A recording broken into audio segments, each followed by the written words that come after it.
నమస్తే. బీఆర్కే భక్తి ఛానల్ కి స్వాగతం. నేను పద్మ.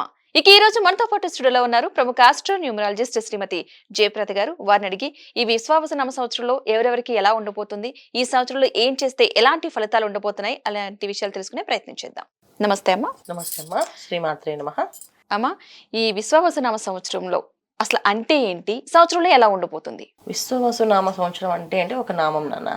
ఉమ్, మనకి యుగాలు యుగాది అంటే ఒక పాత కాలం నుంచి వచ్చే కొన్ని ఏళ్ల నుంచి వచ్చే కొన్ని యుగాల్ని యుగాది. ఒక్కొక్క యుగానికి ఒక పేరు ఉన్నట్టు, ఒక యుగంలో అంటే ఒక 60 సంవత్సరాలు వెళ్తే ఒక యుగం. ఉమ్, ఈ 60 సంవత్సరాలకి ఒక్కొక్క పేరు పెట్టారు. ఉమ్, అలా ఒక్కొక్క నామంలో వచ్చే నామంలో ఇది 39వ నామం విశ్వవసు నామ సంవత్సరం. సో ఈ విశ్వవసు నామ సంవత్సరానికి అధిదేవత అధిపతి అంటే ఏంటంటే రవి భగవానుడు. ఈ సంవత్సర పరిపాలన, ఉమ్, సో ఆయన పరిపాలనలో ఉంటుంది విశ్వవసు నామ సంవత్సరము. సో దీన్ని హిందూ నామం అని అంటాం. అంటే లక్ష్మీ అమ్మవారి నామం కిందలో వస్తుంది ఈ నామాన్ని. అంటే ఏంటి, ఈ సంవత్సరం అంతా మనకి అన్ని విధాలుగా కలిసి వస్తుంది అని అర్థం. ఓకే అమ్మ, వృషభ రాశి వారికి ఈ సంవత్సరం ఏ విధంగా ఉండబోతుంది? వారి ఆదాయం ఏంటి, వ్యయం ఏంటి, అసలు ఏ ఏ నక్షత్రాలు వృషభ రాశిలో వస్తాయి? తప్పకుండా అన్న.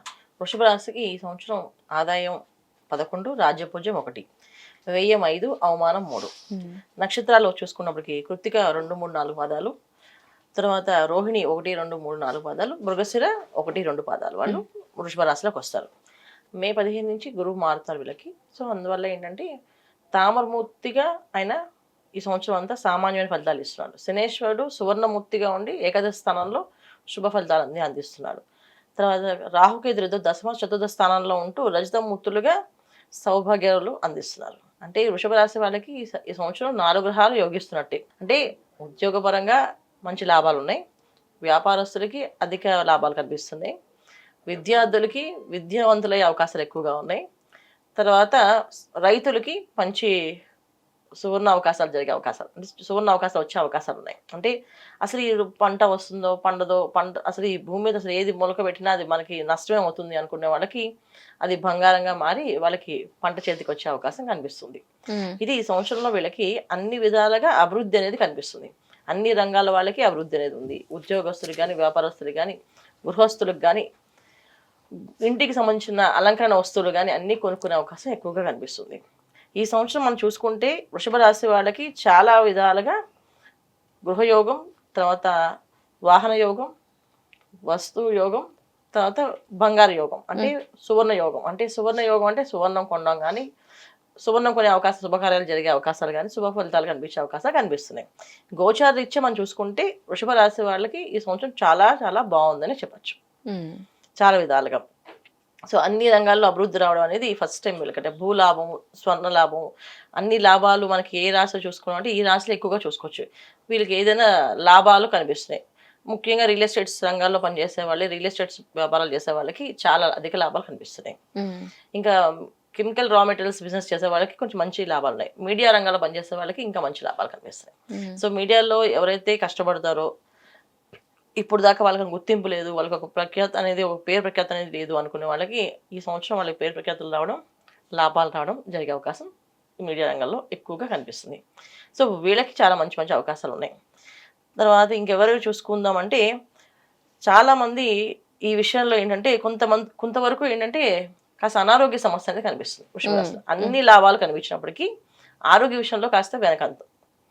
సో ఎందుకు అంటే అనారోగ్య సమస్య అనేది ఎలాగైనా రావచ్చు, ఏదైనా ఇబ్బంది పడవచ్చు, అన్ఎక్స్పెక్టెడ్ జరిగే అవకాశం ఉంది. కనుక బయటికి వెళ్ళేటప్పుడు, ముఖ్యంగా ప్రయాణాలు చేసేటప్పుడు, ఏ తీర్థయాత్ర అయినా సరే, విహారయాత్రలు అయినా సరే, ఏ యాత్రకైనా వెళ్ళేటప్పుడు కాస్త మంచి శుభశకునాలు చూసుకుంటూ వెళ్ళడం అనేది చాలా అవసరం వీళ్ళకి ముఖ్యంగా.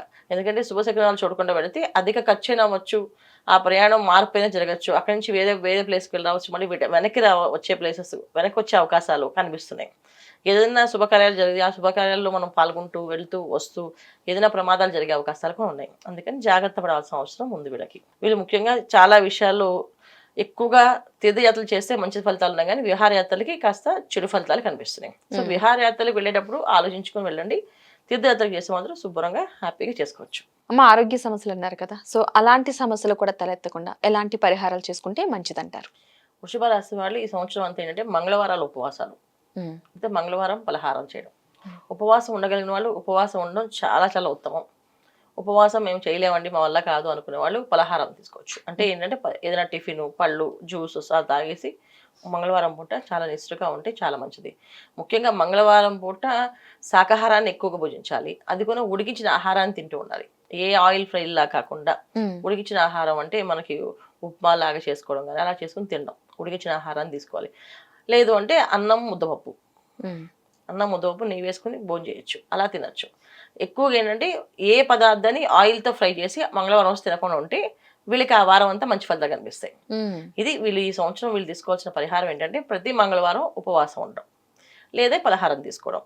ఇవి చేస్తూ మంగళవారం పూట ఆంజనేయ స్వామి గుడికి వెళ్ళడం, 21 ప్రదక్షిణాలు చేయడం, 21 అరటిపళ్ళు సమర్పించడం ప్రతి మంగళవారం చేస్తుండాలి. ఎందుకంటే ఎటువంటి ప్రమాదం జరగకుండా ఉండాలి అనుకుంటే ఆ వారానికి రక్షగా ఆయన దగ్గరికి వెళ్ళడం, సింధూరం పూజ చేయించి ఆ సింధూరం తీసుకొచ్చి ఆ సింధూరం బొట్టు పెట్టుకొని బయటకు వెళ్తూ ఉండాలి.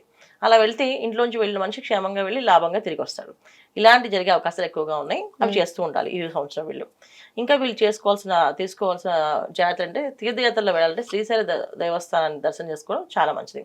ఎన్నిసార్లు దర్శనం చేసుకున్నా అంత మంచి ఫలితాలు కనిపిస్తున్నాయి. ముఖ్యంగా వ్యాపారాల్లో అభివృద్ధి చెందాలి, వ్యాపారంలో కొత్త వ్యాపారాలు మొదలుపెట్టే వాళ్ళ సొంత జాతకాలు ఒకసారి పరిశీలన చేసుకుని గోచారీత్యా అన్ని లాభాలు కనిపించినప్పటికీ కూడా జాతకం అనేది అంటూ పర్సనల్గా ఒకరికి ఉంటుంది. దాంట్లో దశ అంతర్దశ ఇవి కూడా చూసుకోవాలి వీళ్ళు. ఈ అంతర్దశ కూడా వీళ్ళకి యోగ్యంగా ఉంది, బాగుంది అనుకుంటే కొత్త వ్యాపారాలు మొదలుపెట్టచ్చు.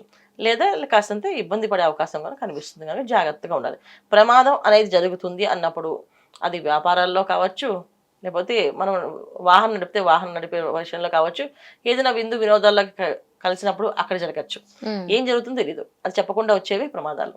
అలాంటి విపత్తుల నుంచి బయటపడడానికి ఆంజనేయ స్వామిని ఎక్కువగా పూజించడం, హనుమాన్ చాలీసా చదవడం, ఎక్కువగా దుర్గా అమ్మవారిని ఆరాధించడం. దుర్గే రక్షిణ్ నమః, దుర్గే రక్షిణ్ నమః, దుర్గే రక్షిణ్ నమః అనే మంత్రాన్ని ఎక్కువగా జపం చేయడం. దీనివల్ల మంచి ఫలితాలు, సత్ఫలితాలు కనిపిస్తున్నాయి అన్న. ఓకే.